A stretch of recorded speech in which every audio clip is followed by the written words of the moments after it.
Hello guys, I am Brian and welcome to my Python Tkinter series. Today I am going to walk you guys through the basics of the Tkinter framework, okay, by building mini projects to get your hands kind of dirty, right, and working with the language and the framework inclusive. So in my previous tutorial video, I showed you guys how to download and install Python and also install Tkinter, the framework, okay, on your computers. So if you had any issues, you could drop the worries in the comment section below and I'll come to your aid. Now, what are the prerequisites for this series? So really, I don't expect much from you guys since this is going to be a very friendly kind of tutorial series. So you just need Python installed on your computers. You need to have Tkinter, the framework, right, should be installed also on your computers, and you need little or no knowledge in programming for these tutorials video, okay, because they're going to be very friendly and they are not level specific.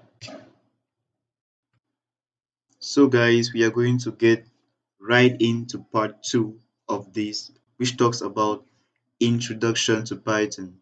We all know we are taking a Python series, so therefore we need to study the language and hence go to the framework. So we need to get into Python and know a little bit of Python since this is going to be a very beginner kind of video and very friendly. So I don't assume anybody knows anything when it comes to programming or the language Python. So introduction to Python. Let's get right to it. Now, what is Python? A very pertinent question. What is Python? Have you ever sat and you thought about what is this language? What is this? What is that? Maybe not, maybe yes, sometimes, but it's very, very important to know what you're dealing with, okay? What is Python? Now, a brief history or a brief recap. Python was initially developed in the late 1980s by Guido van Rossum, that is, if I pronounce his name correctly. He modeled Python after the English language. Wow. He modeled a programming language after English language. Why was this so? He did that to eliminate unnecessary syntax and making it easier to read. Wow. Like if you've ever come across Python codes before, Python is literally English. Like you read the codes from line to line and you literally understand what each line does. So Python is English language. Now Python has syntax that allows developers to write programs with fewer lines than some programming languages. Yes, I quite agree with that. Unlike the C programming language or Java, with Python, let's say you want to do a print command, you just say print, or you want to take input, you just say input. Unlike other languages where you need to write bulk, and bunch of codes that I don't know what they are meant for. And Python runs an interpreter system, guys, meaning that code can be executed as soon as they are written. I'll emphasize on the word interpreter system, guys. You should know that Python is an interpreted language.